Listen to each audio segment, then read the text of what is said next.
оңайшылықпен келген жоқ, не бала? Орнымыздан тұрып, әрқайсымыз тәуелсіздік қалай жетті? Тәуелсіздік дегеніміз не? Тәуелсіздікке байланысты бір жетістік деп айтып беріңізші. Бір-бірден. Тәуелсіздік ол біздің бабаларымыздың арманы болған. Сол арманын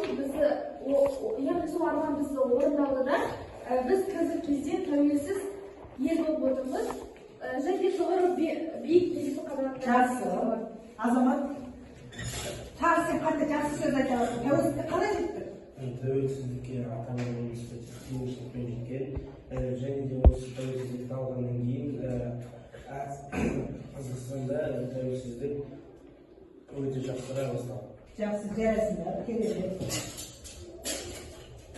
Ендеше біздің тақырыбымыз тәуелсіздік не мұраты екен, иә?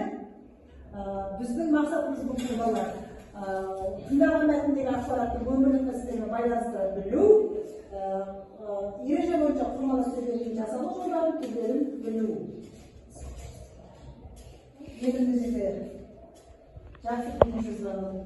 Мәтінімізді кішкене бір шумақ өлеңдес болады, не болмаса шағын 4-5 сөйлемден тұратын жинақы ойыңызды жаза қояйын.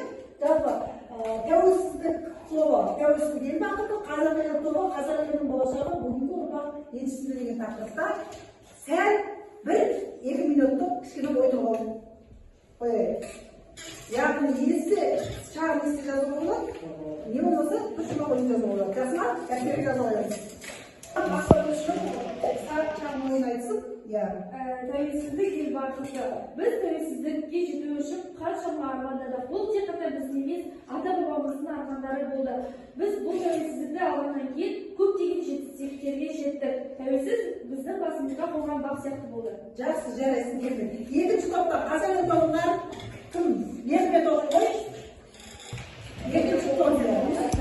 Қазақ елінің болашағы бұл ұрпақ еншісінде, себебі біз қазақ еліміздің таныту керекпіз, білім алуымыз керекпіз. Жақсы. Ол біздің қолымызда. Жақсы, жарайсың.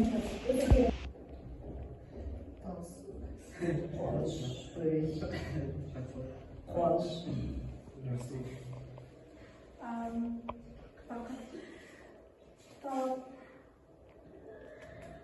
Бәрін сені бір-бірімізге?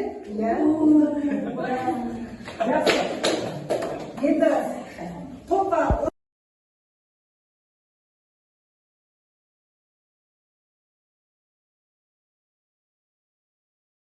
Бұл жерде біз үшін тәуелсіздік деген бірыңғай ұлттар ұйымының қатарына кіруі, ол яғни бізде 1992 жылы болған 2 наурызда. Тәуелсіздік жетістіктері, елтаңба, және де экономика жүргізу мүмкіндіктері, және де ұлттық валюта. Олар 1993-15 қарашада пайда болды. Және де біз тәуелсіздікке қол жеткізгеннен кейін өзіміздің жеке ұран әнұранымыз болды, және де елтаңба болды. Жақсы, жарайсыңдар.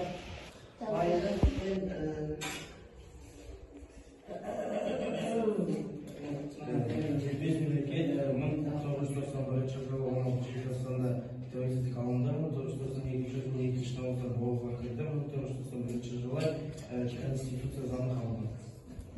Бұл тәуелсіздік не деді?